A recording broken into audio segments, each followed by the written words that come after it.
We welcome you to episode 14 of Battin and Chattin here on the Eastern Observer alongside Niklaus Feil and Denis Tuohy. I'm Brandon Natale.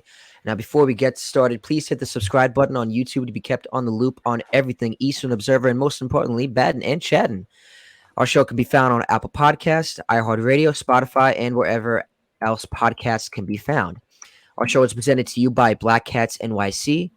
Be sure to download their newest hit single, Nothing's Gonna Stop Us, which can be found wherever music is found, whether that's Spotify, iHeartRadio, SiriusXM, Satellite Radio, and many others.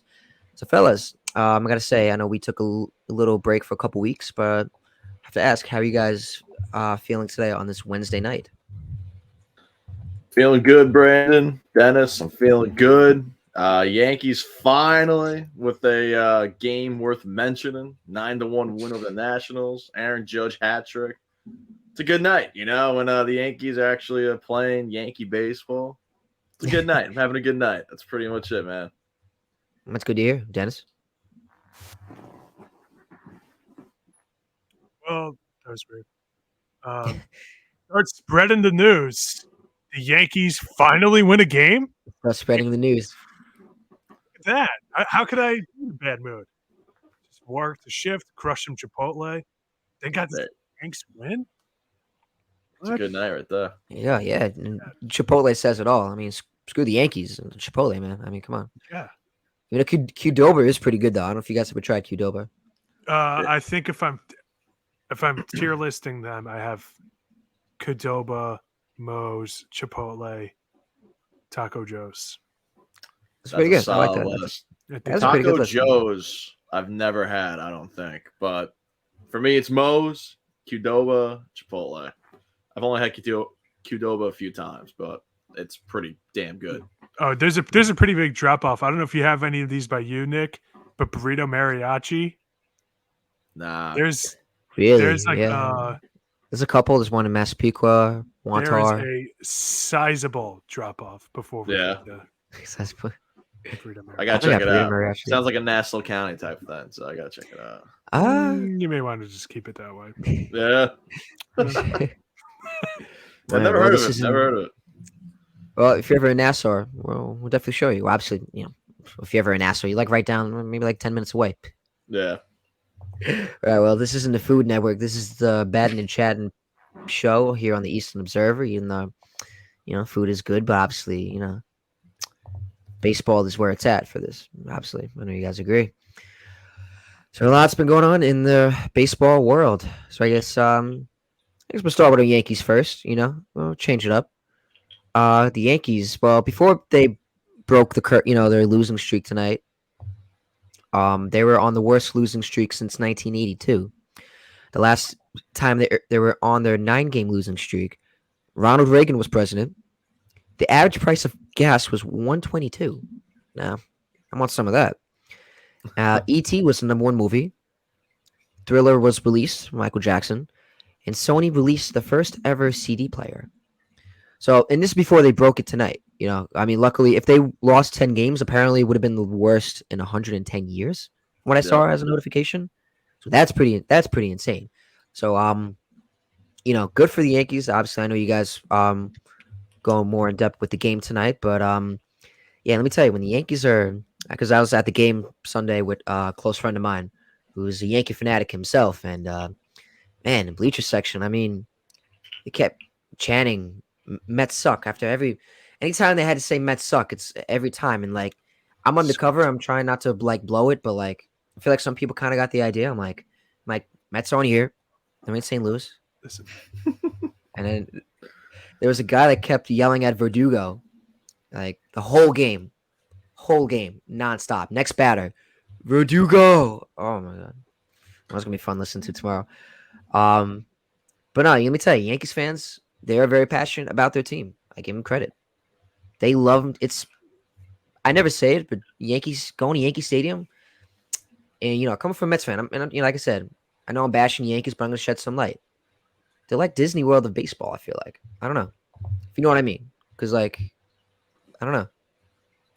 I know it might sound weird, but I'm hoping you guys can understand what I mean by that. I think I do. The difference between going to a Mets game and going to a Yankees game is like night and day. it's like night and day. The passion and the everything like that. It's so much different for the Yankees. I don't really understand why that is, because it is the same like geographical area more or less, Yankees and Mets, but it's just totally different.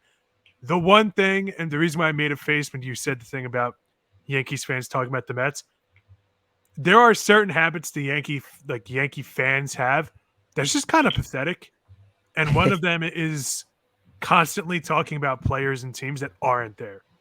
It Yeah. is such a loser move. It is such a loser move. Like, anytime I'm at a game and people are saying F Altuve, and I'm like, bro, we're playing the race. We're playing the race. Yeah. Like, geez, man. And it's like the same thing. And the same thing like at Mets games when people are like, Yankees suck, when somebody's not wearing like Yankees gear or whatever. It's like, all right, man, you're weird. Rent free.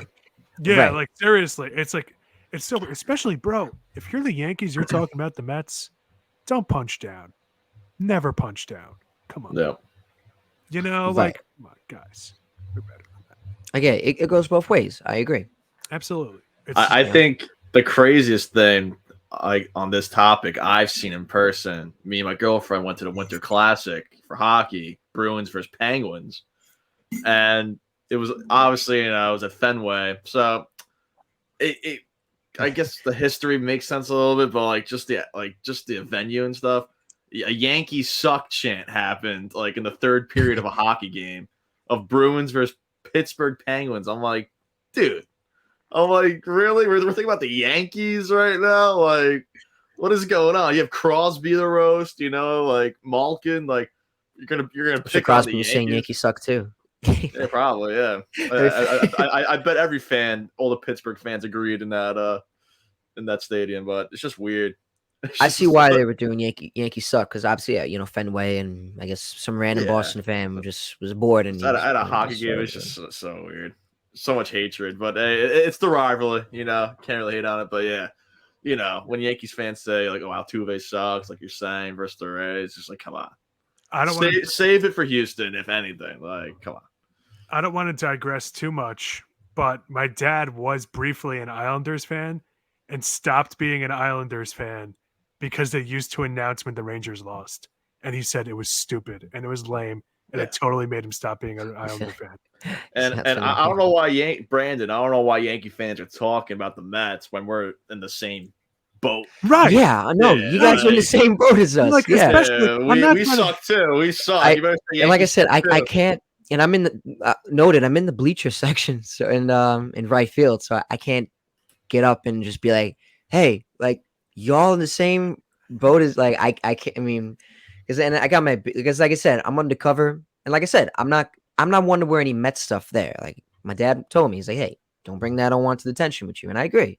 Because I don't, you actually want to see your next birthday, yeah. So yeah, yeah, I agree. So I don't, what's that? As you mentioned, you wouldn't wear Mets gear to Yankee games, and you guys know how I feel about you. You have to wear jerseys that actually are relevant to the game. Yeah.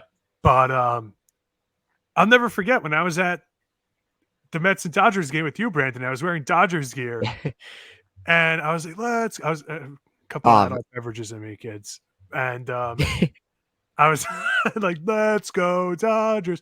And my buddy who's next to me is not a sports fan at all. He doesn't really follow. Yeah, Kieran doesn't follow anything. Right. And he's like, bro, calm down. So he's going to throw something at you. And I looked at him and I said something so scathing, but so true. I said, bro, what are they going to do? They're Mets fans. I was right next to you. I know. I was like, he's not a Dodger. Yeah, and I admitted it. Yeah, definitely. I was having fun with that. No, that was a good night. I mean, bad ball game by the Mets. That's when Brett Beatty had that bad blooper. But no, I had no, that was a great night though. I had fun. I'm just glad the Yankees snapped their losing streak tonight at home. Yep. In a blowout. Aaron Judge had 3 homers? 3 homers. 3? Stanton with a great defensive play in right field. Severino was having that historically rough stretch. He had his best outing of the year. He had that dog in the internet. Fans are giving the Stanton it was a good Good game. Yeah, it was a fun game. Much needed for the fans. He had that dog in him tonight. Yeah, Yeah, 6.2 that dog. innings, shutty, 1 hit, 2 strikeouts, 2 walks. So not a great performance by any means, but it's definitely a start. For The way 7, his yeah, we'll season's been take. going We'll as he take. gets his 3rd win of the season. Okay. Wow. No, good for the Yankees. I know. Listening had at work, I had my headphones on and I was listening to the Judge Grand Slam, like a video of the Judge Grand Slam, and wow, because the first home run Judge hit, like, oh, everyone's like, all right, like, nice, good job, and then you heard the explosion from the Yankees, Yankee fans at the stadium. It was electric. Yeah, I mean, like, I don't know if we want to get into this now or later No, when we no. talk about Ohtani or maybe another day. I'll concede Judge isn't the best baseball player in the world, and maybe it is Ohtani.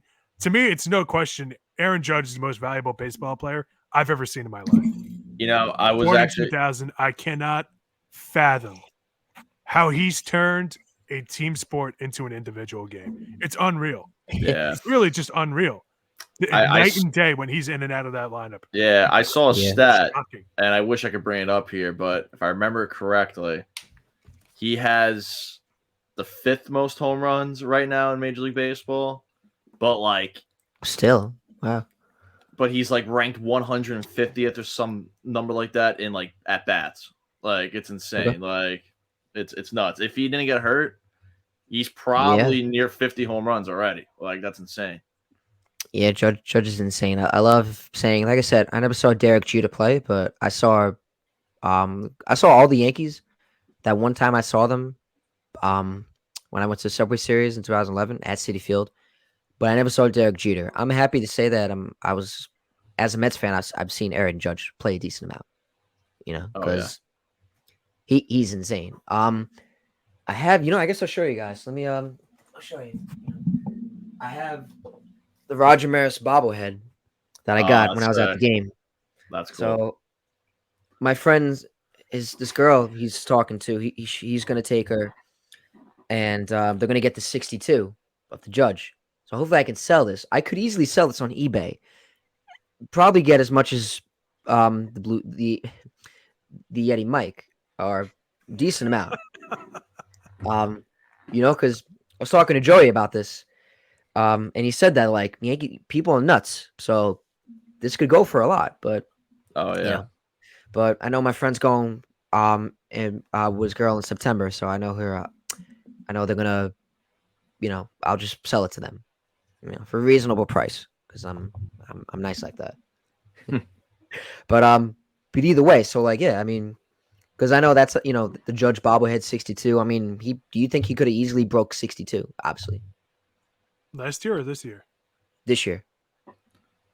Yeah, I think the pace he's on, like I just said, that stat, like the amount of home runs he has compared to at bats compared to the other home run leaders, like Matt Olson, Shohei Ohtani, like he's right there. Like, God, he probably would crush maybe 65 if that ballpark area, but sadly he had that toe injury that sidelined him for a few months, so we'll never know. But I mean, I think he could definitely be on pace for it. And maybe if the Yankees are playing a little bit better baseball with him back in the lineup, get some more good at bats going, definitely possible. Right. The thing that separates him, in my opinion, from a lot of the other power hitters is he has no lineup protection whatsoever. Yeah. He has no lineup protection whatsoever. Like, okay, we can say, well, Trout's always hurt. So, with Ohtani and whatnot, Trout's always hurt. Sure, but he's still on the roster. Pete Alonso is 3rd in home runs with 39. They got hitters on that lineup, in that lineup. Matt Olson, Lord knows how good the Braves are. Mookie Betts is in 4th with 34. Luis Robert and Jorge Soler both have 33. Okay, those lineups aren't that good. But then you have Schwarber at 33. You have to pitch to a lot of these guys. Adolis Garcia, Austin Riley, Rafi Devers, Yeah, Max Muncy. All have 29, with Garcia having 31. Those guys all have lineup protection, and Judge just doesn't. Yeah. So, like, if he had a competent lineup around him, dude, like that's the thing. Like when he's playing and Stanton are playing at the same time, teams are damned if they do and damned if they don't. Yeah. You have to pitch to one of them. Yeah, Yep. Same thing with Rizzo in sure. between. You have to pitch to Rizzo. So like it really changes everything. And they just got to get the guys around them. Like LeMahieu's got to step up, and he has over the past month. Bader was on fire last season, and he's kind of regressed to his career averages this season. Okay, Yeah. fine, it happens. But the other guys, like, can we have Ben Roydvet got a home run the other day in a losing effort against the Nationals? Can we have some offensive production from the catcher position? Yeah, seriously. Come on. Austin Wells, baby. Yeah, like seriously, can we see what we have in some of these guys for the sake of Judge? We're wasting Judge and we're wasting Garrett Cole. Yep. Dude, we could have the best position player and the best pitcher in baseball this season and miss the playoffs. It's insane. It's crazy. And I get it, injuries. But at the same time, too, there has to come a point where it's not injuries. Yeah. The Braves, they can lose half their lineup for a week tomorrow, and they're not concerned. Exactly. Look what the Astros have done. Jordan is hurt again because he jammed his finger at home. Yep. Jose Altuve's hardly played this season. And they're still neck and neck for their division with the Rangers. Lance McCullers hasn't played at all. Michael Brantley was supposed to come back in April. His career might be over. They haven't missed a beat. Yep. You look at these good teams, and they're able to figure it out. Dude, we're going to get into the Rays later on with Wander Franco. He's suspended, and the dude who's replacing him right now, Asaleves Basabe, comes in, hits a grand slam. Yeah. This is what separates the good teams and the Yankees. Yep. Good teams. We cannot keep wasting Aaron Judge, bro. Yeah. I guess that. Aaron Judge. I guess that leads into the next question of the show. So yeah, obviously at the game I was at, fans. There's a guy that had a Yankees T-shirt that said "Fire Cashman." Now I gotta ask, is it time to make a move? And a replacement that I saw as a notification while I was at the stadium was thrown into the sports world was Derek Jeter. Now, would the former captain at shortstop be the right captain to lead the ship? That's so stupid. I was gonna say it sounds great on paper, like it sounds like a storybook tale right there. But at the end of the day, you got to get real. Like, yeah. I love Jeter. Look, if it did happen and it worked, like, look, I'm gonna root for it. But like, honestly speaking, like, Jeter owned the Marlins for a bit, and I'm sure he had a lot of say in what goes down with transactions or whatever. And the Marlins were like, they're a meh. Like, I don't think Derek Jeter is going to solely fix. We're not going to win 5 championships with Jeter as GM. It's not going to happen. I would love for it to happen, but realistically, I just don't see it being the most ideal move. And I like what the Yankees are kind of doing right now. I know we're going to get into it a little bit, but calling up the kids, Peraza and Pereira, like, I'm loving the youth movement. I mean, I don't know. We've been spoiled. I think it's the season we kind of needed to like maybe, wake ourselves up a little bit. Cashman's been overall solid. He's had some questionable moves, but who doesn't at the end of the day? I mean, I think we could be far worse off than Cashman. And depending on how the kids do this next end of the season, I think Boone and Cashman should be, fine for the foreseeable future. But yeah, I don't know. I think it's just a diehard Yankee fan's fairy tale of Jeter being a GM. It sounds great. I want to believe in it, but I just don't see it. Right. Listen.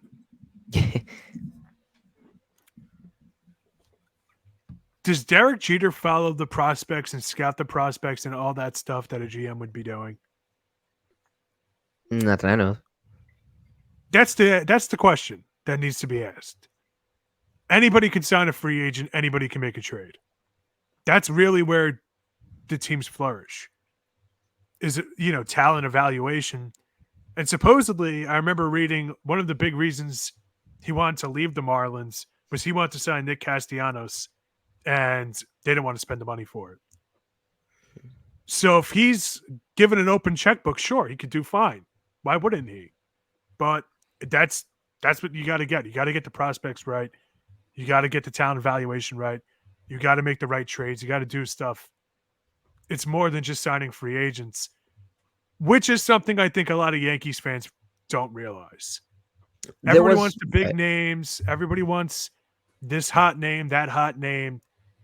And I'm not trying to sound like a Cashman defender, but in one regard that I keep seeing it get brought up is I don't think people are really focusing on the Donaldson trade. And I just don't think that's the right thing to be focusing on whatsoever. I don't even think that's like a top 3 or 4 worst decisions Cashman's made in the last 3 years or 4 years. Honestly, their mistake was not signing Bryce Harper in 2019. Yeah. That was their fork in the road moment. That was the missed opportunity. 2019, not 2017, not 2018, not last year or the year before. 2019 was the year the Yankees should have won.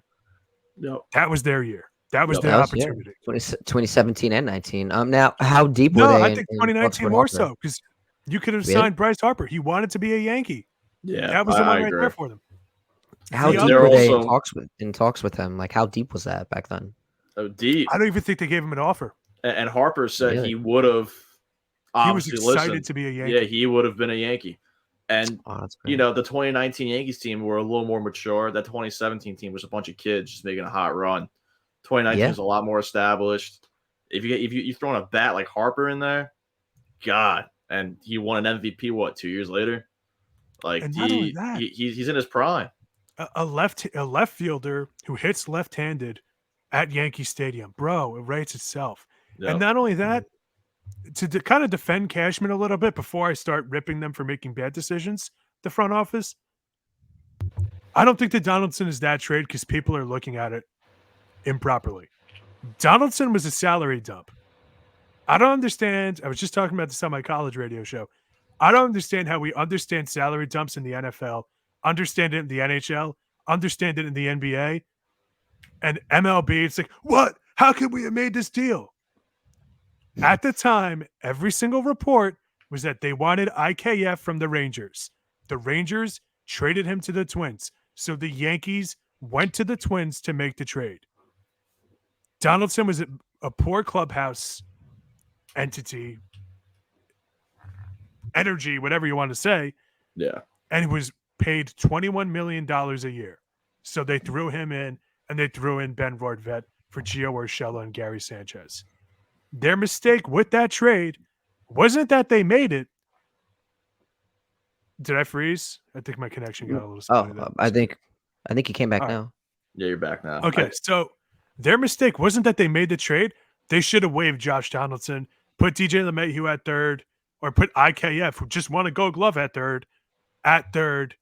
They should have had, Torres at second. You have Rizzo. That was their mistake. Or put IKF at catcher or left field, whatever you want to do with him. Try him out at short, which they ultimately did, and it failed miserably. But their mistake was not cutting Josh Donaldson. Wasn't making the trade. Because people were saying that money could have gone to Corey Seager. So he could have been Jacoby Ellsbury 2.0. Excellent when he plays and just never plays. Yeah. Like, what are we doing here? Especially when we had Volpe in the minors. Like, not only that, but shockingly, when I say that on, Yankees Twitter or Reddit or comment sections, whatever, I'm not only in the minority, I'm treated like a leper for saying what's objectively true. Like, just read. Yeah. That being said, they made a whole bunch of decisions that they never should have made. I could have told you Carlos Rodon was going to be a complete screw-up. Oh, I would have been right. Oh, hey, I was right. So, there's that one.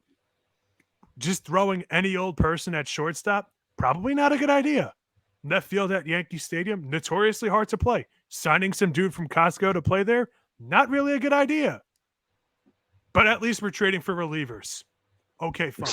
I Yeah. get it. Every reliever we get turns into Raleigh fingers. All right, awesome. You know what else sucks? The other positions that we just don't have. Yep. Like, you could talk me into having a defensive first catcher. That's fine. But can we get like outfielders that can actually hit their weight? Just a thought. Yeah. Now, and also to say IKF, I mean, he's been one of the better hitters on the Yankees this year as well. Oh, he's, yeah. He's an awesome clubhouse guy, plays pretty much most positions if you need him to. I mean, and Gio Urshela, I love the guy, but he's kind of breaking down a little bit. Made out of glass. He's out for the year, right? Like, Oh, excuse me. and Gary Sanchez, he's having a nice year in San Diego, but like still, Gary was just 2 teams cut him this year. that's 2. what I'm saying. Yeah, I feel like how long is that going to last? So it's not. I agree with you to an extent. I think it's not the worst trade ever, but hey, it's whatever. I mean, Yeah. I'm just kind of focusing on that one in particular because it's recent. Yeah. You can go back and find a bunch of other ones. Andrew Jones didn't pan out for us. Kevin Brown didn't pan out for us. Capuano didn't pan out for us. A bunch of guys didn't pan out for us. That's who it is. Yeah. I mean, there's so many guys that didn't pan out for us. I get it, but there's just at the same time too, like you can be fair. You can't criticize and be fair at the same time. And some of the decisions are way too kind of focused on. That being said, yeah, I think Cashman needs to go. He's been with the team for 25 years. What general manager stays with the team for 25 years, aside from, I guess, like, how long has PJ Carlesimo been with the Spurs? He's been there forever. Yeah. They also won a bunch of championships, and their playoff format is 8 teams make the playoffs. And over here, it's been 3 and then 4, then 5. Yeah.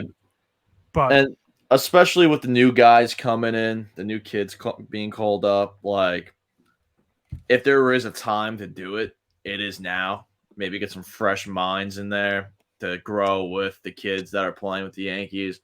Really going with a whole new era. Look, Cashman did what he had to do. We've had good memories, but 25 years is a long time. It's time to maybe get some fresh minds, some newer, more adjusted minds to the current game. So we'll see what the Yankees do. We'll see how the kids do the rest of the season. See if it saves Boone and Cashman's job or not. So, okay. Now I guess it's time to go over across town and head to Queens, Flushing. So Mets. Now, Pete Alonso. Trade talks have been rumors. They're just rumors swirling around the August 1st trade deadline. Well, now we kind of got some rumors and sort of news that make it more true than than people think it was. As apparently the Brewers were a team that tried to make a run for Pete Alonso, and apparently the Mets were in some serious trade talks. I mean, I don't know how serious, but they were talking about it. I don't think the Mets were actively going to do it. There's more to it, but the Brewers were one team that tried to make a push for him. Now I have to ask, but before I even ask that, I think the Mets should try to keep Pete Alonso as much as they can. I know a lot of people have the doubts about him as a player, his personality. It's too much. But then again, like Dennis said, he's hitting 39 home runs, over 90 RBIs. Like for the Mets, if you're gonna replace that, the players you're gonna replace them. They don't need to emulate that same kind of impact. Well, like impact, but just be their own players. But like Pete Alonso could be that next type of player where he could retire a Met. He could lead the franchise in home runs, be one of the best hitters the organization. Pete Alonso even came out and said it. He loves being a Met, loves playing for New York. I think, in my opinion, the Mets should keep Pete Alonso because he literally could be one of the franchise, a franchise icon that, homegrown, for opening day 2019. I don't like what Salicata said that he pointed him out as the toxic guy in the clubhouse. I don't know how much Salicata knows about that, even though I like Salicata. Ask him why. But I kind of need more evidence to kind of back that up. Whether about the toxic clubhouse. Like I said, I'm not in the clubhouse, so I wouldn't know. But that's my case for why the Mets would keep Pete Alonso. But if they were to trade him, I have to ask, why do the Brewers make any sense? Like, why would they want to add him to their team, before the deadline? I think it would make sense for any team to add a bat like Pete Alonso. But Brandon, I agree with you 110%. The Mets, and I've said on the show previous times, the Mets have to keep Pete Alonso. We just gave Aaron Judge his flowers just earlier in the show. He's not on that level of Aaron Judge, but Pete Alonso is like what Aaron Judge is to the Yankees. Like, he's a homegrown talent. No, I agree. Yeah. Homegrown talent, big home run hitter guy. He's a stud, 28 years old. God, and, the Mets have had a history of, letting guys go or whatever. This guy you got to keep. Look, you got to keep Pete Alonso. He's a cornerstone. And, if he was to get traded to the Brewers, who the Brewers going to give to the Mets that's going to replace a 28-year-old stud at first base? Guy just hits nukes all day long. I know they had that one prospect, Jackson Chourio. Right, I heard about that. Yeah, he was the number 2 prospect, I believe. He's like the number 2 prospect in all of baseball. Talks would have to start there, like, bar none. Like, even if that, like, I don't know. If I'm the Mets, it reminds me too much of the Aaron Judge situation. Homegrown guy, fans love him, stud, all-star year in, year out. That's a guy you hold on to, man. Yeah, I agree. Dennis? Them not extending Pete Alonso yet is exactly why they've been to one World Series since 1986. Dude, it's got to start somewhere. Get the consistency of your team. Put talent out there. Call up your younger guys like Brett Beatty, who isn't great. Okay, fine. He's not David Wright 2.0. But it was his rookie year, and he did he did okay. Yeah. Francisco Alvarez looks like he could be a guy for you. You already have Lindor locked up. Supposedly that triumvirate of Lindor, McNeil, and Alonso has been a problem. Okay, I kind of think Lindor is the bigger problem out of them, but maybe move on from McNeil because he's kind of the odd man out. You're tied up to this money with Lindor. He's your best player. You have Alonso, who's your second best player or first, depending on how you look at it. Wins above replacement would favor Lindor. You have these two guys. If the third guy is kind of the problem, then move on from him. That's kind of how I look at it. Like, you're starting with getting rid of Alonso? I get why the Brewers would want him. And as Nick said, anybody would want him. The Brewers are 21st in runs scored, which is below the Mets, and they're still leading their division. So, of course, you're going to want that kind of offensive production. And who's playing first base for them? I'm looking right now. Rowdy Tellez. Listen, nothing against Rowdy Tellez, but he's 18 points below league average in OPS plus, based on OPS plus. 12 home runs, 37 RBIs, and 81 games played. First base has been a struggle for them. It has been for a while. Carlos Santana has brought in, he's 37 years old. He's brought in to kind of be the Udonis Haslem of this team and just kind of like, be a leader, like an old veteran leader. You're not expecting a lot out of him. Yeah. So, of course, they would want Pete Alonso. I get it. But for the Mets to constantly just be like, you know what? Why don't we take calls on Alonso? What are you doing? Yeah. What are you doing? This guy loves playing in New York. When you go to Citi Field, what's the most popular jersey? Alonso, not even close. What's the most popular t-shirt? Alonso, not even close. Like, this guy means a lot to your team, and they've botched it so many freaking times. And they finally have more money than God or whatever deity you pray to at night, if you pray to one. And they're just not, they're spending it on the free agents. Extend the guy. Extend the guy. Why did the Nationals collapse after 2019? They didn't extend their guys. Why are the Braves mopping the floor with your entire division and laughing while they do it? Because they have guys that are going to be on their team for the next 15 years. Great. Yeah. Have fun. You know, like if you're gonna win that division and you're gonna want to get into this arms race, look at the mistakes teams around you made. The Marlins blowing up their team twice after winning championships, and say with me, kids, not extending their guys. And look at what the teams that have success are doing. The Braves.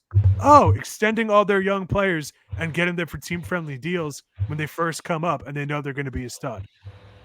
Who would have thought? I don't understand why this is a problem, especially what just happened. You guys lost DeGrom. Yeah. You guys did. could have had him. Who did you lose? Zach Wheeler? Oh, how's he been? But he's been just a good. No, 3.2 Zach Wheeler has been good. ERA for the Phillies and probably their ace, even though Aaron Nola gets more starts. You know, I guess he's okay. I don't know what They you did think. kind of luck out though with the DeGrom situation though. Sure. I mean, I'm they not did luck out debating with it. that, you know. But guess what? He's also been your best player of the 21st century, man. He was, yeah. And they could have extended him and they didn't. And I get it. The health risks, all that. Sure. But what I'm saying is, you know, yeah, they let him go for almost $50 million. Great move by them. But you know what would have been nice? Also having him for 5 years at $20 million a year if they extended him when they should have. I don't think DeGrom. I think he wanted to kind of move on from the Mets. I don't think it was kind of more. I think they offered him like a 3-year, 120. Just one example. You know, like that's what I'm not trying to bellyache over it, but no, yeah, because DeGrom literally was. further. Yeah, I agree. Like, to me, I think if they don't sign back Pete Alonso, it's like when Tom Seaver left the Mets. Well, exactly. when they got rid of him, when they kind of like ran him out of New York the first time, and then the second time when they didn't put him on the protected list, and then that's when I believe it was the White Sox that were able to pick him up, and it was big news. I remember when I read about it in his memoir written by a sports writer. It was great because he even said it. He called up someone within the Mets, and before he got to write on it, he even said it. He's like, "Is this true? Like, you know, y'all not protecting Tom Seaver?" And he was like, and they were like, "Yeah, no, he's not on the protected list." So either way, like I said, Pete Alonso, if it happens, yeah, it's not going to be a good day in Queens. Or why don't we go the other way and just talk more recent? The 1980s Mets blew up for no reason at all. Like, at all. They just let Darryl Strawberry and Doc Gooden go. And I get it. I think the loss after in '88 definitely got to them. Off-field stuff. Dude, that 88 season, if I was a Mets fan, that would be the one that would haunt me. That was your year. I get, like, Brandon, you're a young, like, we're all young guys. I'm the youngest here. Right. But, like, you know what I'm saying is, like, that was their year. And they were just like, you know what? We're just going to let Kevin Mitchell go. Oh, he won an MVP the next year? You know what? David Cohn, I just don't want to deal with it anymore. Yeah. Borderline Hall of Famer. Lenny Dykstra, let him go. Yeah, there's so many guys. And they do it all the freaking time. It's bad. I think, whether it's Beltran, whether it's, I mean, Jose Reyes had a couple of good years after he left the Mets. Like, he was decent. If a guy is a stud, you got to extend him early. And by the way, this is coming from a Yankee fan who just saw the Yankees almost lose out on Aaron Judge because they didn't extend him early. Oh, and now guess what? We have one more year of Gleyber Torres after this. Who, love him or hate him, I get it. He's not exactly, you know, a platinum glove second baseman. Is offensively one of the better second basemen in the league. He's so underrated, Gleyber Torres, man. And look at the Braves, man. They sign all these guys when they're 21, 20 years old. Like Michael Harris, this guy is signed till he's like, it's robbery. It's robbery. It's robbery. And look, he's getting paid like what, 12 mil? Yeah, it's like the Braves were able to see into the future. And yeah, as much as I hate to say it, it's like the Braves were able to see into the future with their prospects, and that shows how much they have faith in these players, that the homegrown and the talent they have, you know. And they're building a culture. They're building a culture. It's insane.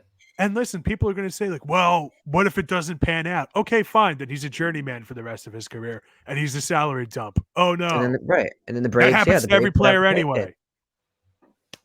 It's bizarre. It's bizarre. And that's another thing, Gleyber Torres at the game. There was a fan I was next to, great fan. I forgot his name, but he was a great Yankee fan to talk to.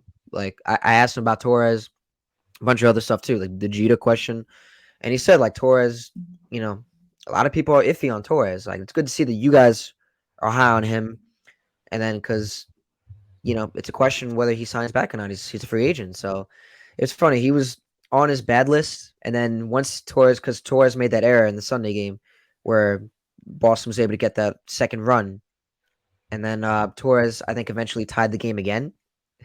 And like next thing you know, he's like going nuts, and he's like, I said to the guy, I'm like, he's on your good list now, and he's like, he's like, yeah, no, I mean, like not automatically like changing from like 0 to 100, but like he's like, yeah, he's getting up there, Torres, So I guess he's more, Torres is a better player than people make him out to be. Right. Like, listen, I'm not saying he's like peak Robbie Cano or Willie Randolph or some of these other guys the Yankees have had. It's just second base is kind of a shallow position in the league, and he just happens to be one of the best guys there. It just is the way it is. Like, you want to hold on to him.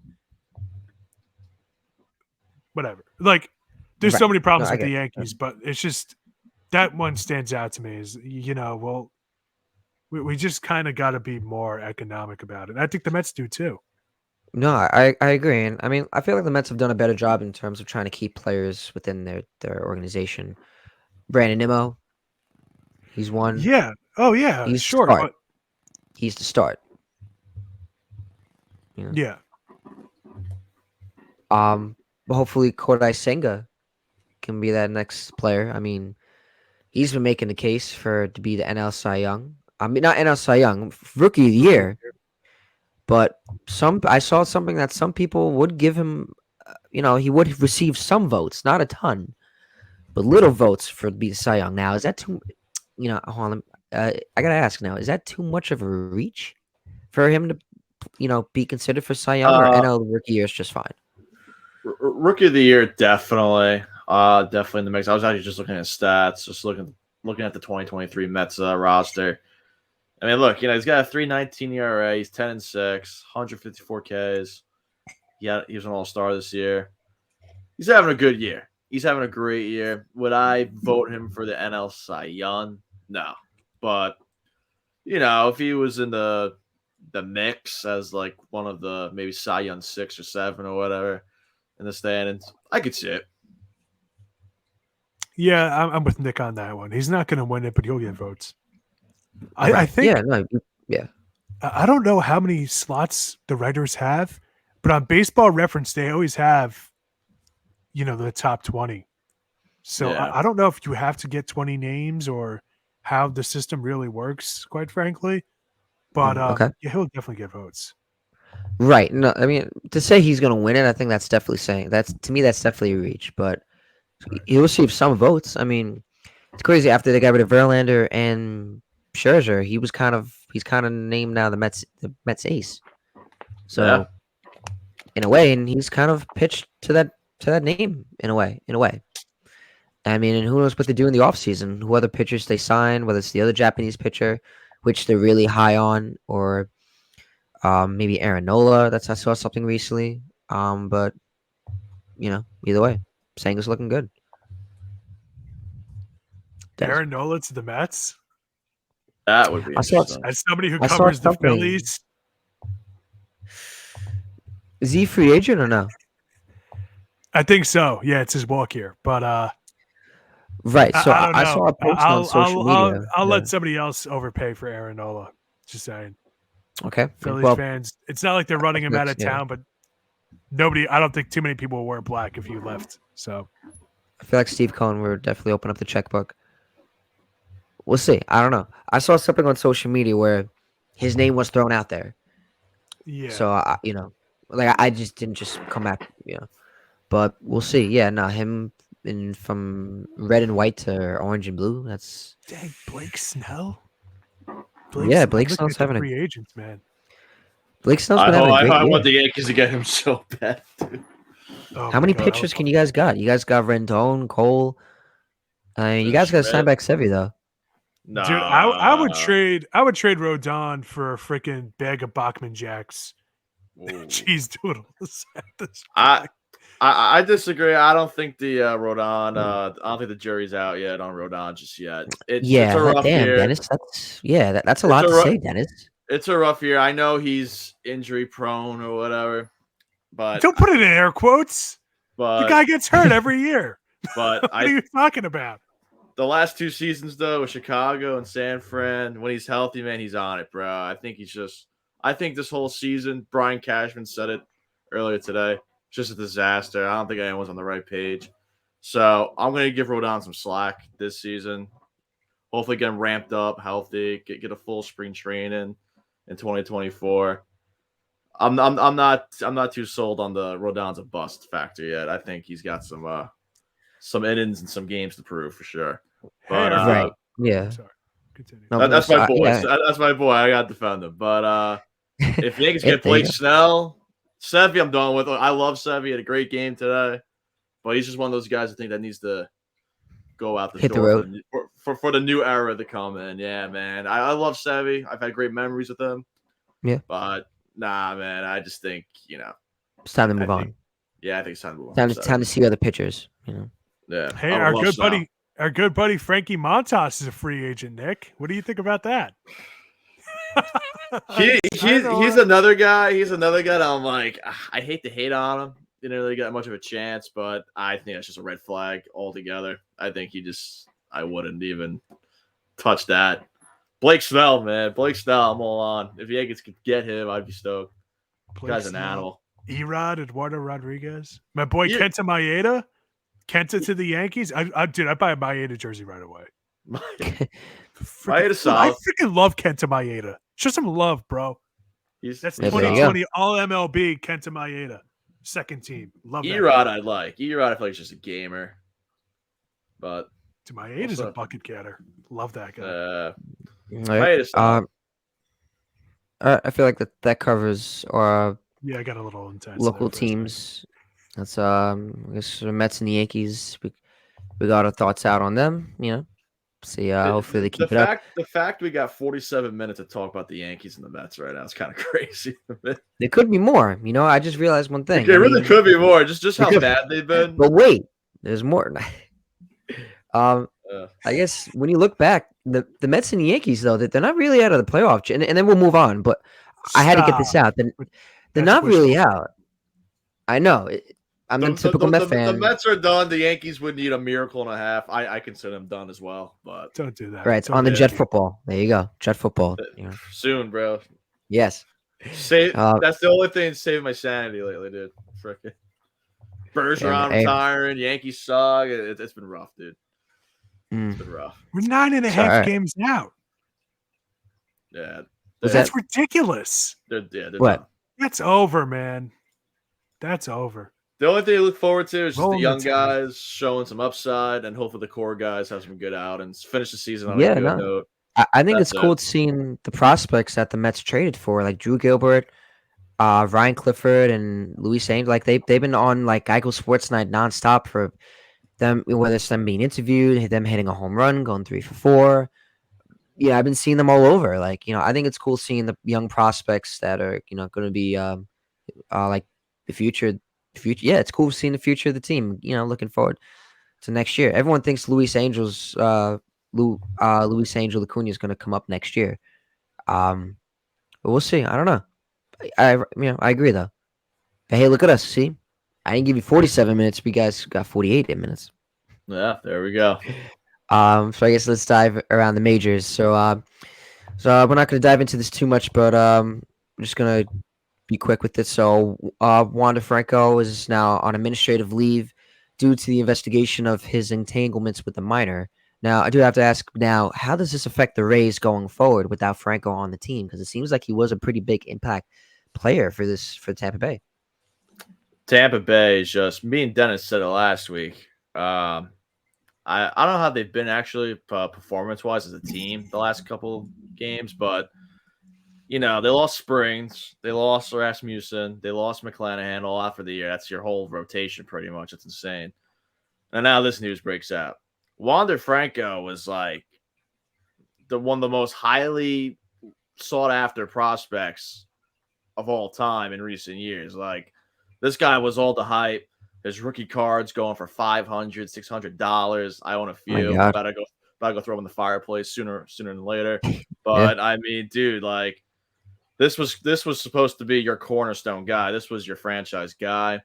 Super talented baseball player. If it's true, it's pathetic. It's disgusting. It's a damn shame. Yeah. That sets them back. The whole injury of the rotation out of this sets them back. This team was on pace to be the best regular season team of all time just a few months ago. They had that cold spell. Now all these injuries. Now this. It's just Yeah. they're not trending in the right direction. It sucks for them. It's I'm not too crazy about Tampa Bay the rest of the way. I mean, we'll see what happens. But then again, they're also one of those teams that they just manufacture a factory of guys who just step up next. Whoever's next up steps up. So that could be their saving grace. We'll see what happens. So they have won 7 of their last 10, and they're 5.5 games up on the second place Houston Astros for the wild card, and they have a 3-game winning streak. That being said, I feel like there's leaks in the dam and it hasn't broken yet, but it's going to break. There's no way they can keep on. Dude, their team is put together with spit and glue right now. It really is. It's insane. Now, September Randy is literally one of the greatest baseball players of all time. Dude just turns it up. Okay, fine. I get it. Yandy Diaz, excellent season. Manny Margot, okay, he's okay. You know, like they still have dudes that can ball out. You know, shout out, like I said earlier, this dude's balling out for them. His replacement, Aceleves Pasabe from Venezuela. Bro, he's a bucket getter for them, man. Like, he is. He's really, you know, he stepped in. He's doing his thing. They got him in that Nathaniel Lowe trade. And, or Nathaniel Lowe, excuse me. Right-handed hitter, shortstop, 22 years old, young guy. Hasn't played too much, obviously, just got called up. Hitting 303, 8 RBIs, OPS of 846. Yo, he's good. Yeah. That being said, this is not the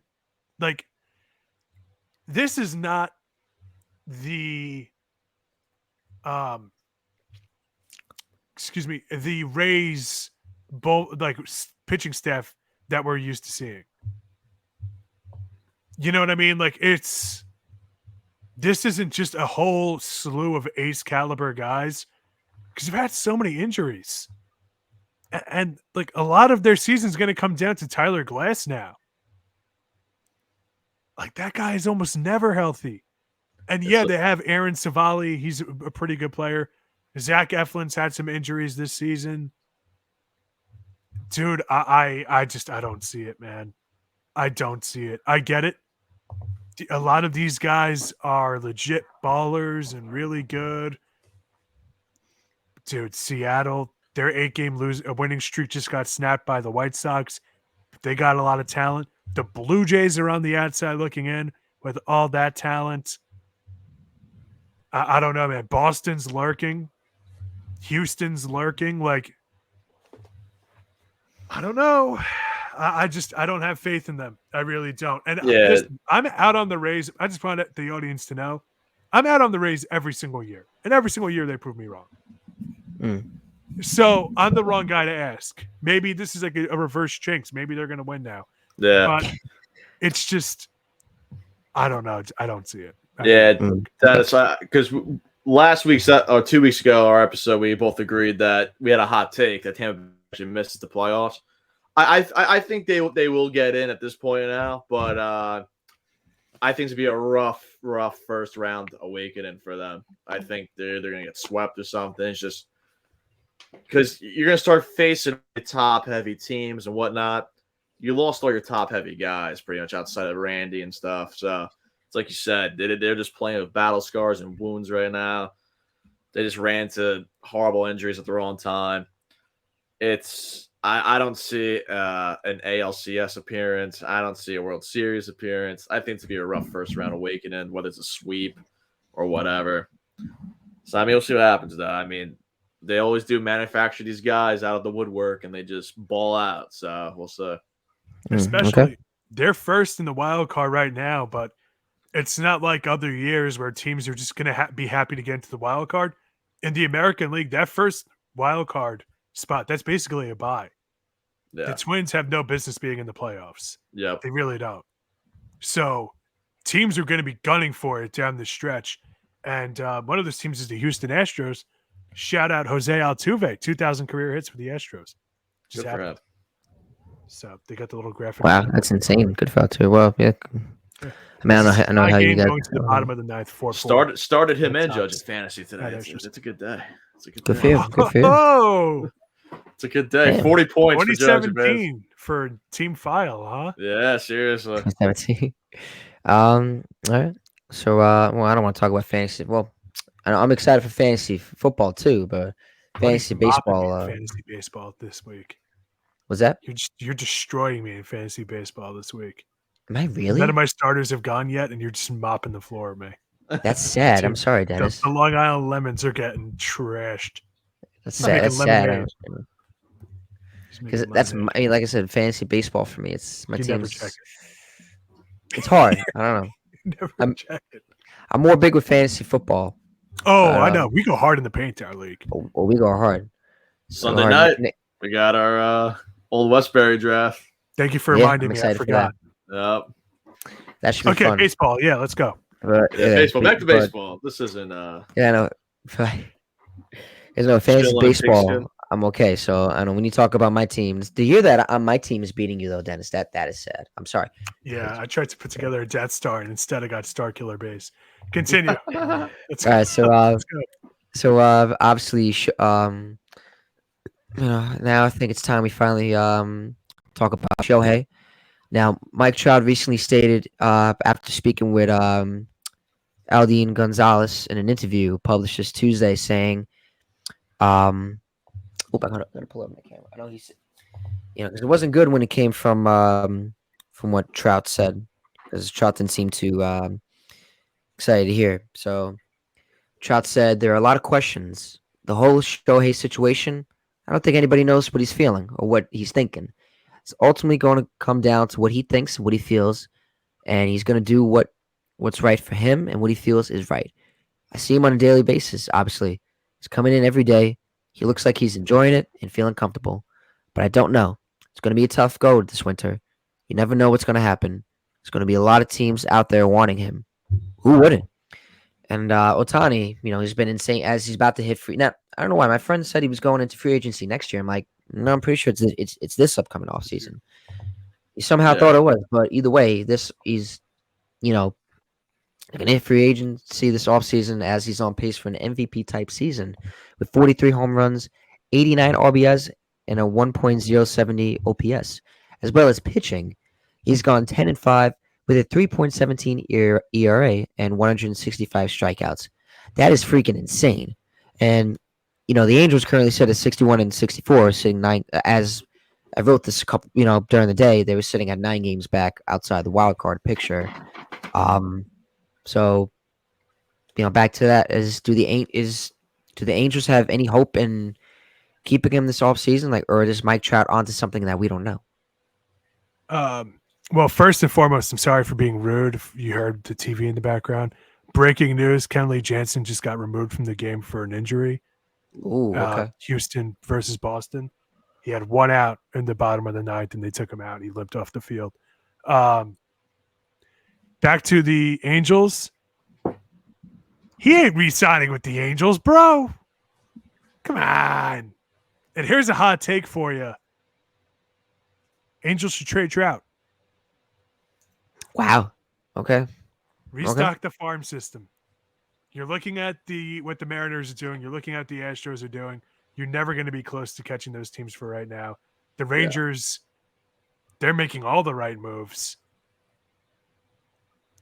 Stop trying to be 500 at best and just blow it up. If you traded Mike Trout, what are you getting back? A king's ransom. You're getting a Herschel Walker trade, bro. Yeah, Food for thought. Food for thought. Bro, that's a buffet for thought. What are we talking about? Ohtani's good as gone. He's probably going to stay on the West Coast. Maybe like Seattle gets a little funky with it. They've always had a history of treating their Japanese players right. Um, Giants, maybe they want to make a big splash. If I'm the Dodgers, I understand everybody's going to say if you have the opportunity to get Otani, and that's right. But if I'm the Dodgers, I'm not spending that money on Otani because it's a luxury, not a necessity. And if you're gonna sign Otani, you're gonna need to spend that money. He's gonna make like 600 mil around. So for a luxury, I don't see it. You have Betts, you have Freeman, they're locked up. Kershaw's a free agent. We all know it's going to come down to whether or not Kershaw wants to retire or go back to the Dodgers, and it's going to be like that for the rest of his career. They got other guys, man. They got other guys. I don't think they're going to really be big, really be big players with him. For Otani, maybe the Mets try to get him. Maybe the Yankees try to get him. I don't know. I would love to see him with the Yankees, but I think he's probably going to go to the West Coast. That's what all the reports are saying. We'll see. Yeah, but there's no way he goes back to the Angels. Come on, he's everything that keeps coming out about him is how hyper competitive he is. Yeah. And I'm talking about the Angels should consider trading Mike Trout because having a future is better than sucking right now. Yeah, and I think I do agree with you, Dennis. I do think that if you want to be in the best win now situation, definitely not the Angels.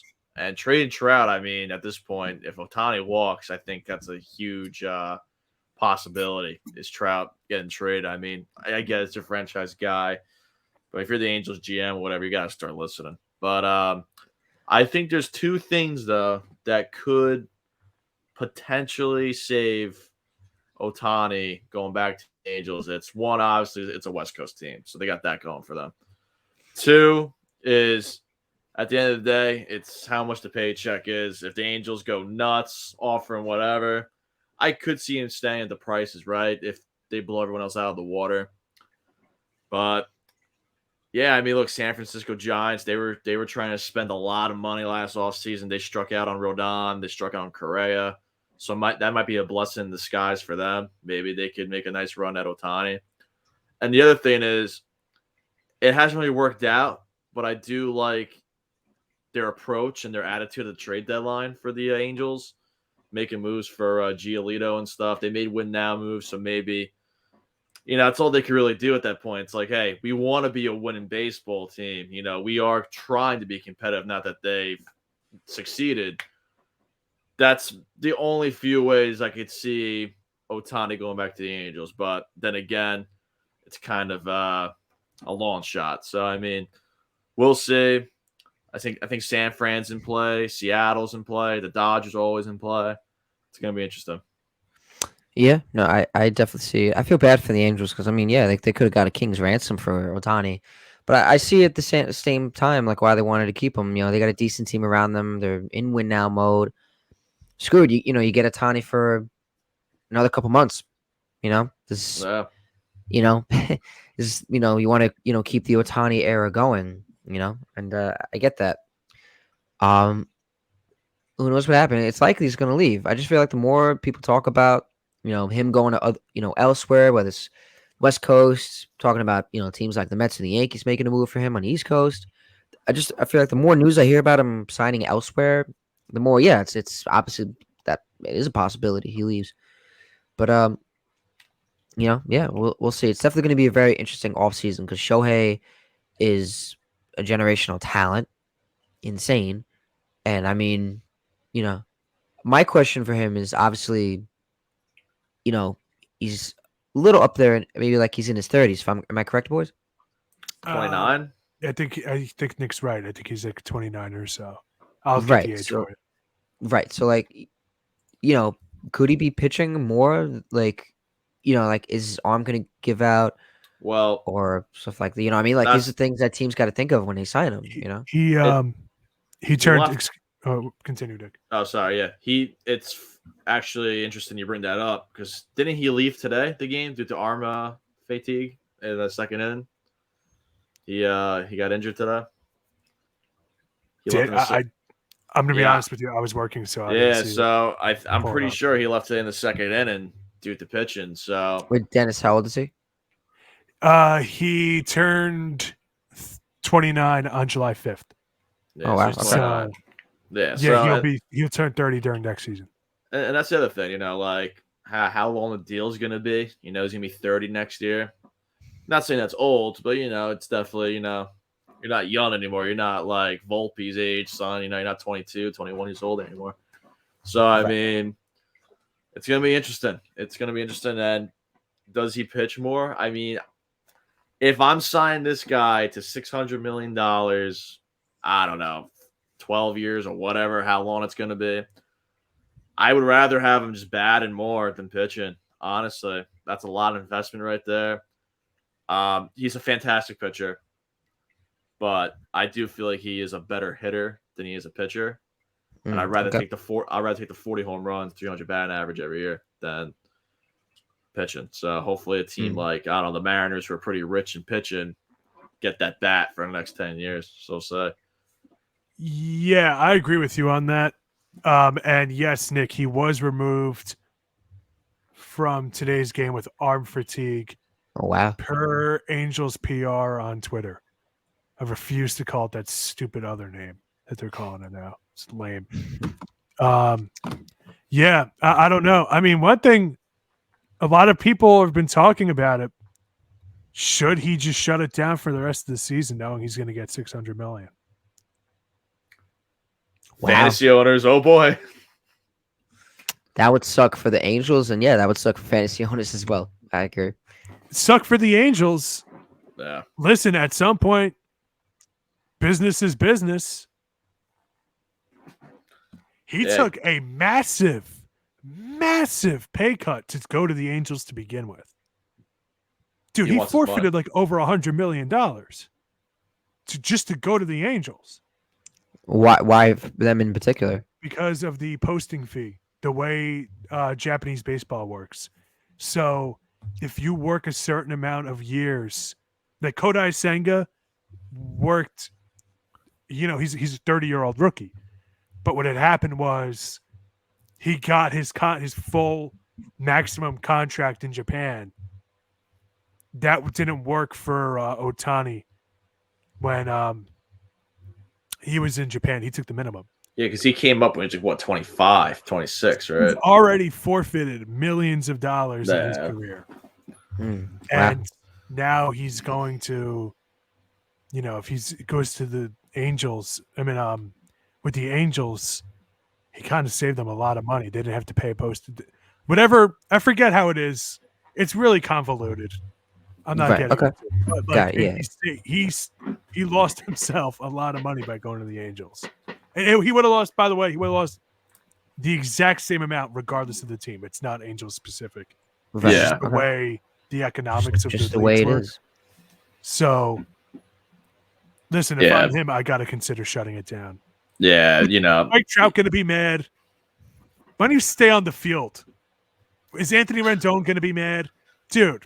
I think Rendon's the last person to care. Exactly. He's getting paid. Trout's at some point, what do you want the guy to do? Trout He's has hitting for you million. at an elite level. He's pitching for you at an elite level. Literally, what more can the guy do? His arm is now fatigued. Come on. What are we doing? At some point. He wants to make his well-earned money just like Trout did. So, I mean, you gotta do what's best for your interest, man. God forbid he gets Tommy John surgery, the worst of the worst. I don't want to think about that. Yeah, you screwed. Yeah, you screwed yourself out of $600 million. That's you would never live with yourself happily ever after. Some knucklehead on the tweet I just read was saying, "So his arm is tired. How much is he getting paid again?" It's like, hey, numbnuts. You guys know, I know a lot more about baseball history than a lot of guys our age. Yeah. How far do you think I could go with guys that just blew their arms out? I could wake up hungover, absolutely trash, and I could probably name you 50 guys. Yeah. You could write a book on it, honestly. Literally, you could write honestly, a book. You could. Maybe we gave you an idea. You honestly could write a book about their arm out. You could honestly write a book about Tommy John and just the impact it's had on pitchers and just the amount of guys Yeah, that have had it from start to the evolution of it too and how yeah. you And know dude, by the way, if he got Tommy John surgery, if he had to get Tommy John surgery tomorrow, I doubt a team would want him to pitch again and just be like, "Hey, man, don't worry about it," and just be a hitter Yeah. or be a reliever, like hit and relief. Yeah. Maybe that's what would happen. But listen, would have no problem with him going to business for himself. Yeah. 100%. And to conclude my Angels thoughts, they should trade Mike Trout. They're not going to. okay. But That's a hot take for another day. Nick, anything else before we move on? I think I'm good. All right, now we're gonna head to the Windy City in Chicago, and no, we're not gonna talk about the Cubs. We're gonna talk about the famous Chicago White Sox. Now they just recently fired. Um, let me bring it up. They recently just cleaned the house as they announced they have let go general manager Rick Hahn and executive vice president Ken Williams of their duties. According to Bob Nightingale of USA Today, the White Sox chairman Jerry Reinsdorf, did I guess say his name right? Reinsdorf, yeah. Reinsdorf he's been conducting personal interviews the past few weeks, trying to get to the bottom of their struggles before making a decision to fire Hahn Williams. And I know Dennis, who was the consultant that they brought in? You want to say it? They brought back everybody's favorite Chicago White Sox manager, Tony La Russa, to be a consultant for them. What these sports consultants do is beyond me, by the way, guys. I don't know. I don't know what he would do. That being said, supposedly they're going to sign Dayton Moore of the Royals to be their general manager, guys. Yeah, I Dayton see. Moore, who every single Royals fan threw a party for when he got fired. I don't know. I don't know. Why have the Bulls and the White Sox sucked for almost 20 years each? More than that for the Bulls, I guess. They had that little moment with Derrick Rose. But listen, Yeah. I don't know, man. Like, bro,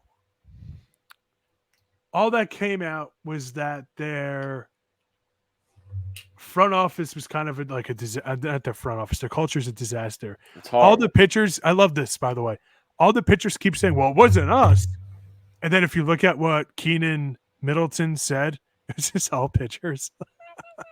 And then he's also ended it with like, but the pitchers were good. It's like, were they really? You said nothing about the position players and everything about the pitchers. They have no team culture. It starts with the top down. Get on the same page, guys. Come on. Yeah, and the GM and president who were just fired, they were both there for the 05 championship team, I believe. So Really? Wow. I think, it's kind of what we were talking about earlier with the Yankees. You had your good memories, like whatever. Time to cut ties. So I like that.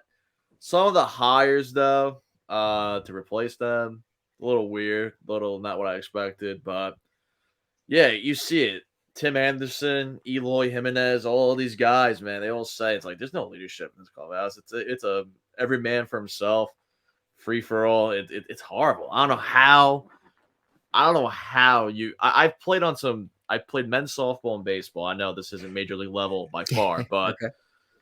I've played on teams where it's like we don't practice. No one gave a rat's ass. It's just like whatever, man. We were horrible. We sucked. We were usually the worst team. The team that won the championship for, ironically, was I used to play for the White Sox. That was our team name. We won the championship because everyone had each other's backs. If some guy went down or whatever, or made an error, next guy picked him right up. I was like, yo, bro, don't worry about it. Like, we'll work on practice, whatever. We win the championship. It's like leadership might sound a little corny or whatever, but team leadership, it goes a long way, man. And especially at the major league level. I don't know. Everything I read, man, just with Grandal, Anderson, Eloy Jimenez, it just sounds like a bunch of egos. There's no direction for that team. So I don't know. Let's see what these new hires can do. Tony La Russa, I mean, that guy, he's been around since the dawn of time in Major League Baseball. He's dealt with some egos himself. So maybe, who knows? Who knows what he's going to do? But I think the White Sox, they have a little bit of a road ahead to start playing winning baseball again, but hopefully it happens sooner than later. Yeah. Okay. In defense, real quick, of the Tony La Russa thing, like when people were drilling them for hiring him and just never gave him a chance to begin with because he was old and that was their only reasoning, and because he had a DUI.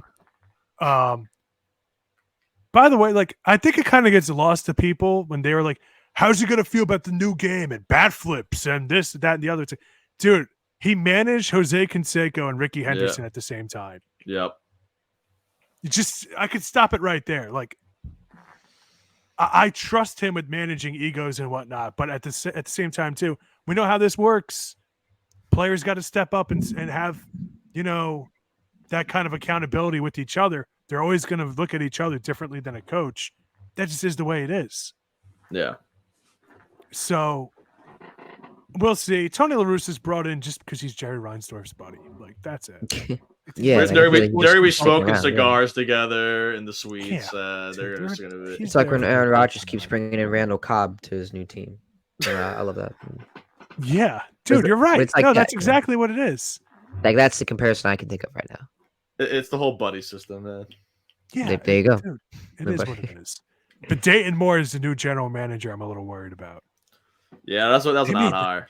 They made the playoffs, what, 2 or 3 years in 35, two or three times in 30 years? The Royals? The Royals? Yeah. Yikes. Jesus. 2014, 2015, I think that was it. That was it. That's it? That's it. Man, so since the 80s. At least they made when they went on their run, 2015. Yeah. So when they went on their run, the Royals, that was the time for them to win it, Unfortunately, the Mets were in that spot. 3-run bomb, 7-4. Who hit that? Duvall for the Red Sox, 7-4 lead Boston. Adam Duvall. Wow. It's interesting what's going on there. Now there's talk of relocation. Wait, what? Oh, the White Sox, right? Yeah. The White Sox, yeah. Apparently Nashville. And so I guess we're making a trip to Nashville in the future. That would be criminal. Yeah, I was gonna say, is Nashville? Do you guys consider a destination to be if you're the White Sox, or or would that be criminal to take them out of Chicago? It's just like the athletics stuff, dude. It's like it's not the location, man, dude. It's the Chicago White Sox. It's a pretty iconic, legendary franchise. It's the Chicago White Sox. Like Nashville White Sox. Come on, man. Doesn't sound. I feel like they would have changed it up. Expansion team, sure. I'm all for it. If they changed from the White Sox when they moved to Nashville, I think I'd stop being a baseball fan. Dude, they're literally one of the most historic sports franchises in the U.S. It'd be criminal, right? It would be criminal. That would literally boil my blood. Now, I get it. They didn't do a lot of winning, but dude, they're the freaking White Sox. Yeah, it's they're classic. The freaking White Sox. This is like the A's thing that got me so revved up. Is like, hey, do you realize you have a historic team? The A's never did. The White Sox, yeah, they sucked for a lot of it. But at the same time, too, like, okay, they had moments.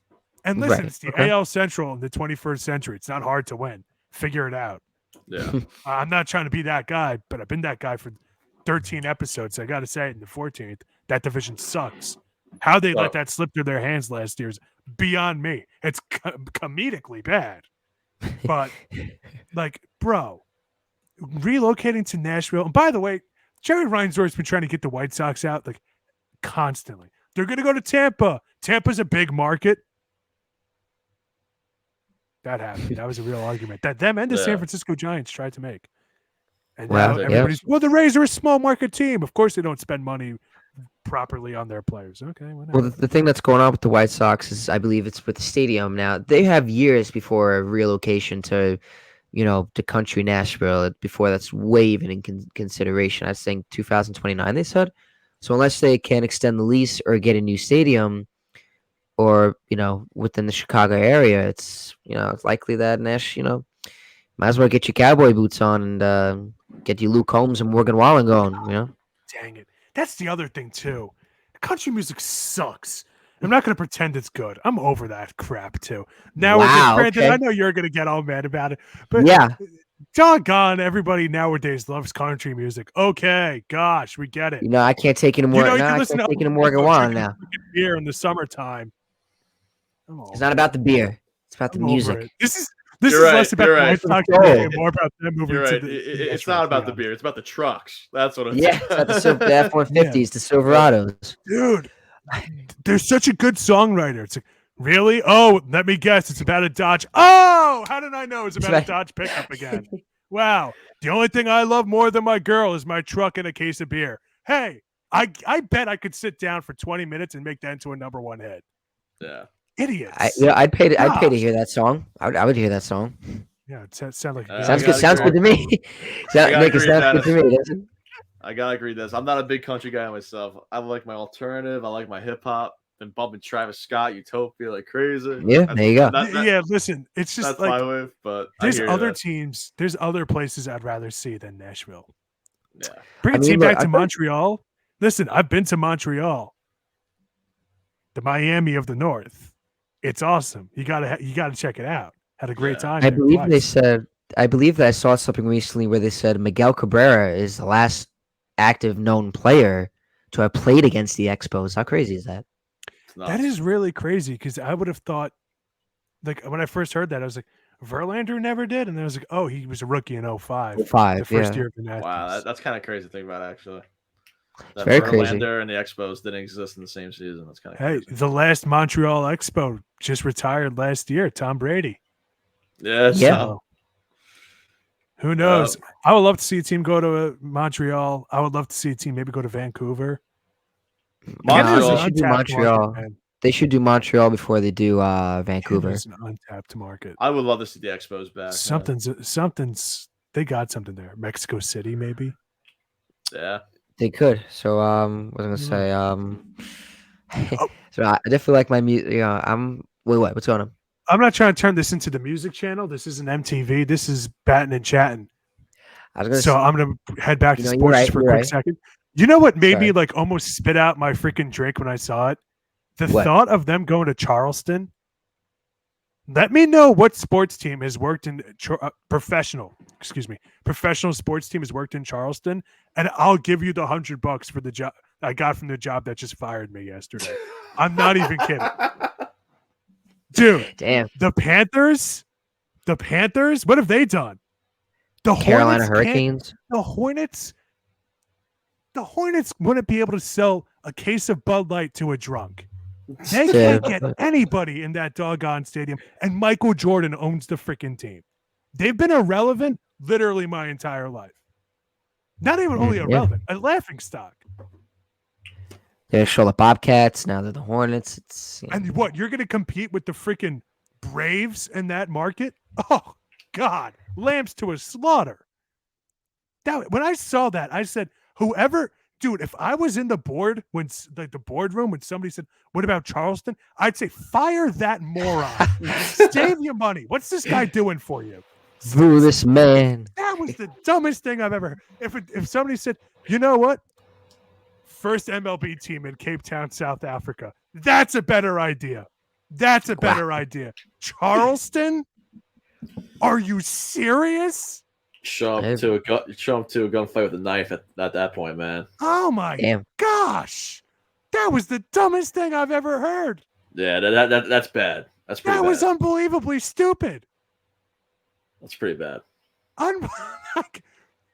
Portland, I could talk myself into it. The crime rate is ridiculous. The drugs are out of control. Portland, Rose City, we'll see. Hey, you're not wrong with that. You're not wrong with that, Dennis. I have to tell you. Dude, if a team went to Providence, Rhode Island, I'd talk myself into it quicker. Yeah. It was you feel insane, and people were like, Charleston would be fun. What? That's you should have been to Charleston. Was I living in for 24 hours that I was Charleston don't want you, Dennis, either. So I mean, hey, it's fair. Good riddance. No, I'm kidding. I've never been there. No, I'm sure the people are lovely. It's just it's just what does history say? Oh, it's an awful idea. Let's do it. What? Yeah. That was crazy to me. Nashville, I don't know. Nashville, the only minor league team that's a bigger market than their major league team. The Brewers have a minor league affiliate. So I'm sure you'd also have to pay money to the Brewers for entering their market. It's just a dumb idea. It's a ploy to get taxpayers to pay billionaires billions of dollars. It's ridiculous. Okay, You just gotta back stay to on the you. south side of Chicago, man. You just gotta. You gotta. Yeah, I It's mean, you can't too move the historic. team. Yeah, they're Feel the figuring it dreams, out. man. Feel the dreams game. Come on, man. Yeah, I can't imagine The what it was like back then cornfields. Come when. on, Yeah, man. I can't imagine what it was like back then when the Dodgers and the Giants left New York. That must have been a sad time, honestly. Like, imagine if the Yankees or the Mets decided, hey, we're gonna move to Japan. Like, Japan. you know, I don't. Yeah. I probably would be sad. I don't know. Like, it's like I'd be having really a piece of your heart ripped out. You know, I don't I know. would cry. I would cry if the Yankees left New York. That's not even It's right. crazy to think that New York New, had New Jersey Yankees, I'd shoot myself in the foot, dude. New York had 3 professional baseball teams at one point, and all of them sold an FU amount of tickets. Unbelievable. I get it. Back then, there was just less to do in general, Yeah. but still unbelievable. Yeah, yeah. Now all Interesting. we have is Now we have the Mets and the Yankees, and you know,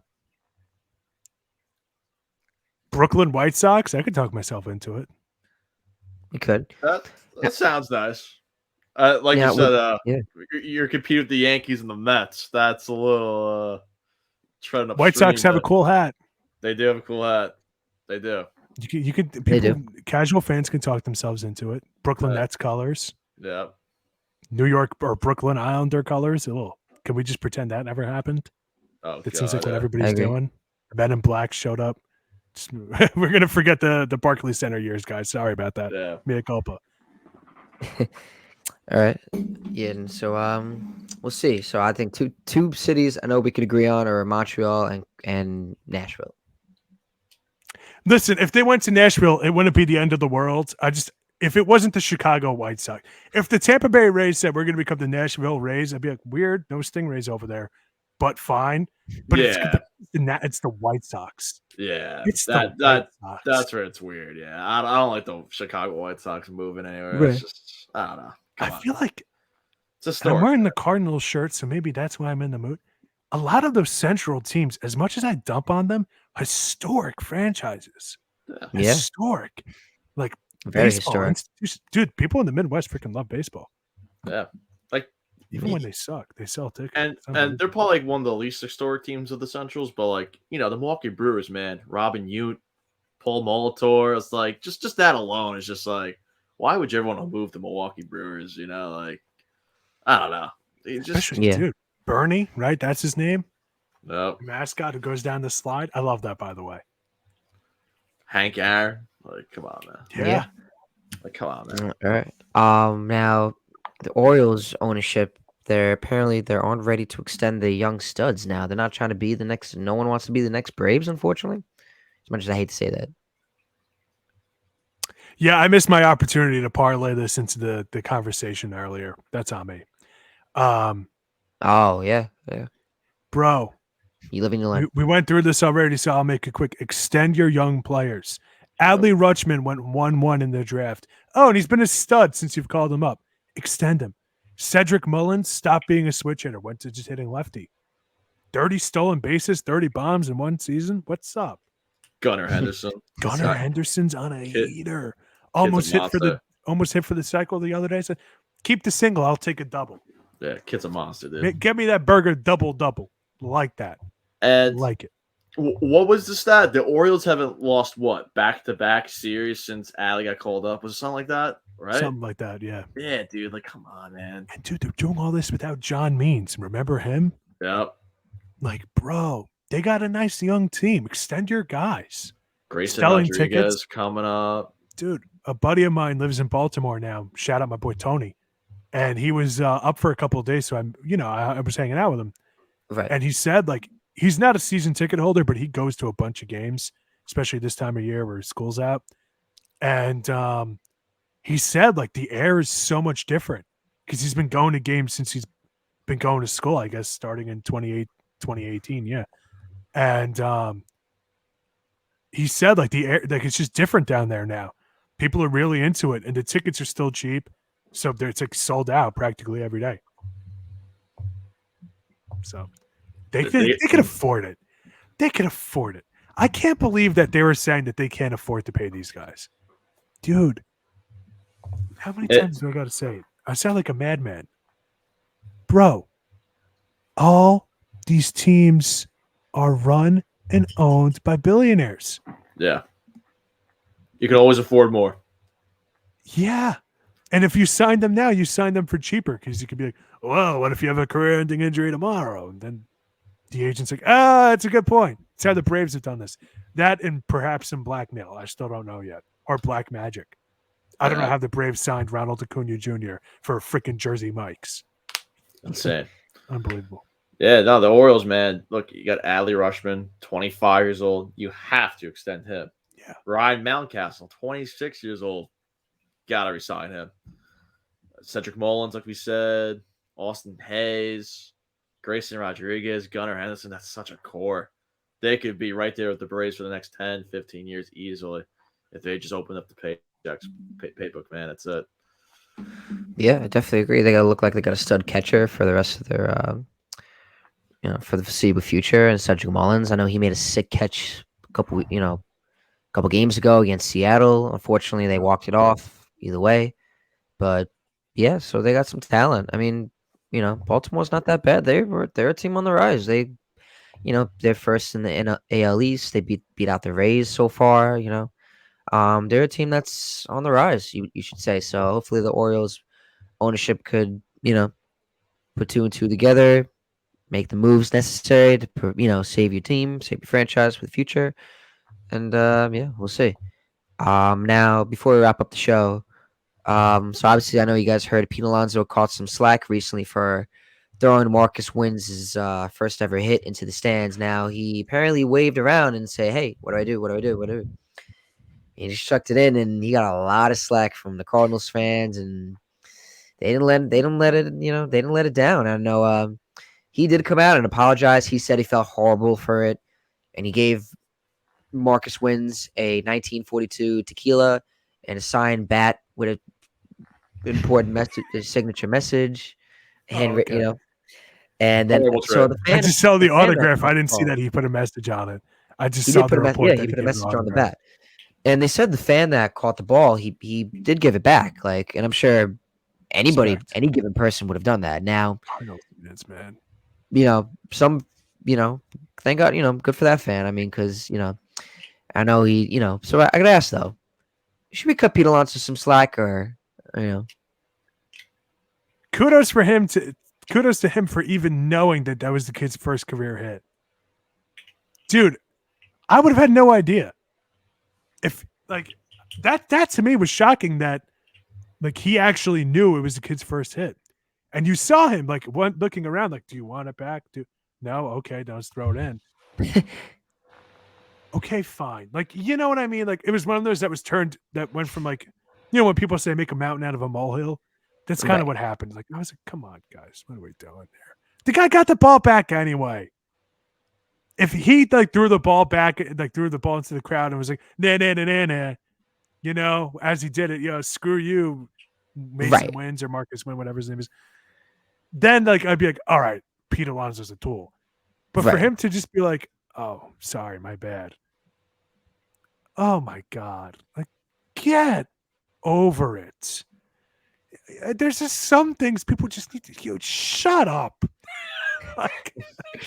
Dude, who cares? Who cares? People I really hope Nick's in lockstep with me because that'll be awkward if I'm how come people care? And Nick's like, actually, I thought it was detestable.